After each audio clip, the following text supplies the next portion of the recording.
Quel enfant n'a pas supplié ses parents d'avoir un animal de compagnie, hein?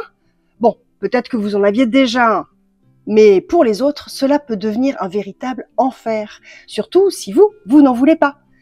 Aujourd'hui, sélection d'albums à poil et pattes pour ravir les enfants et faire grimacer les parents.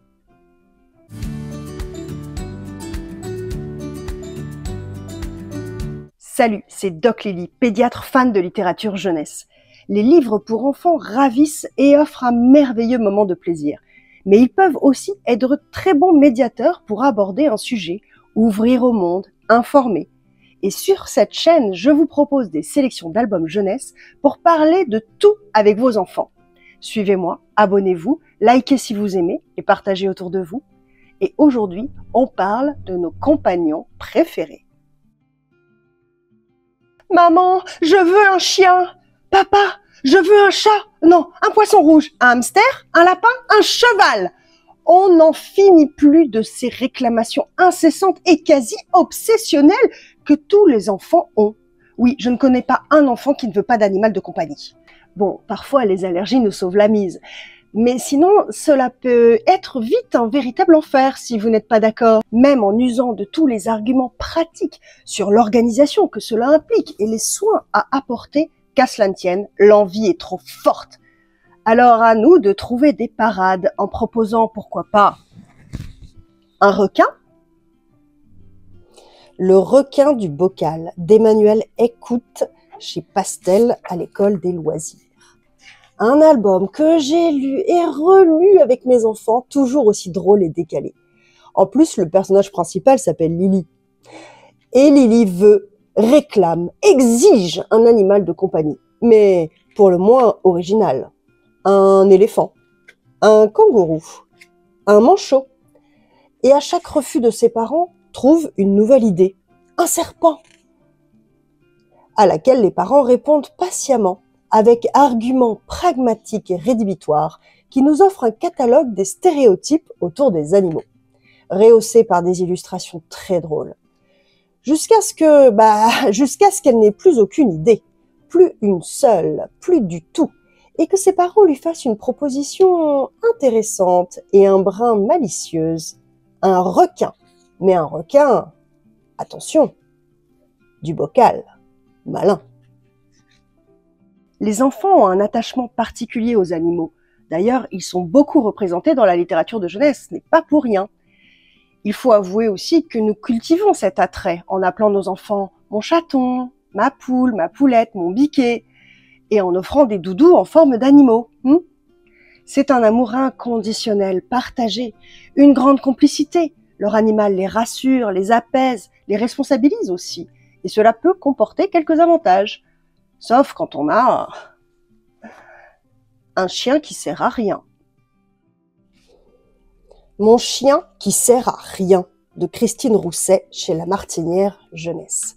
J'adore cette autrice, aux illustrations sensibles et poétiques et aux personnages décalés et pétillants. Notre jeune narrateur nous présente son chien, Raoul, tout pâteau aux oreilles démesurées traînant par terre.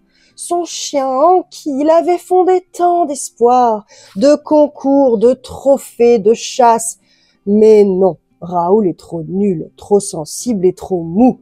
Alors dernier espoir, l'emmener dans la forêt pour faire ressortir son côté sauvage. Mais il disparaît, Raoul.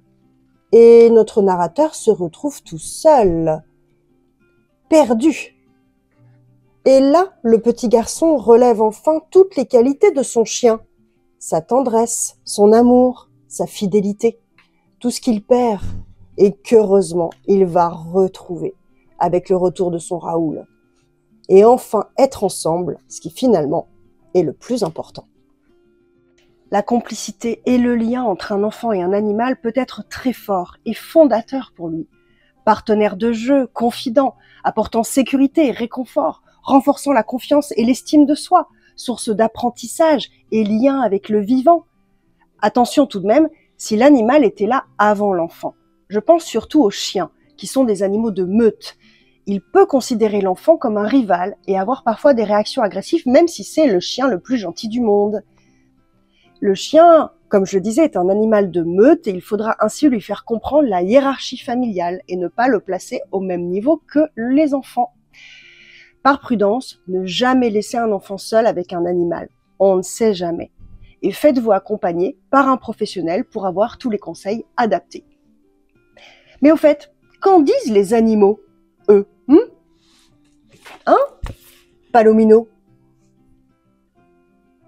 Palomino, de Michael Escoffier et Mathieu Maudet. Personnage phare de ce duo d'auteurs décliné en plusieurs aventures et dont le décalage et contre-pied ravit.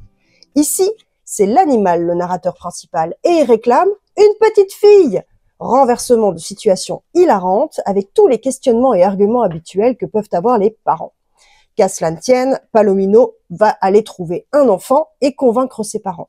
Dans une aventure rocambolesque, enchaînant les situations folles au suspense galopant avec une chute comme toujours inattendue et jouissive. J'adore ce Palomino.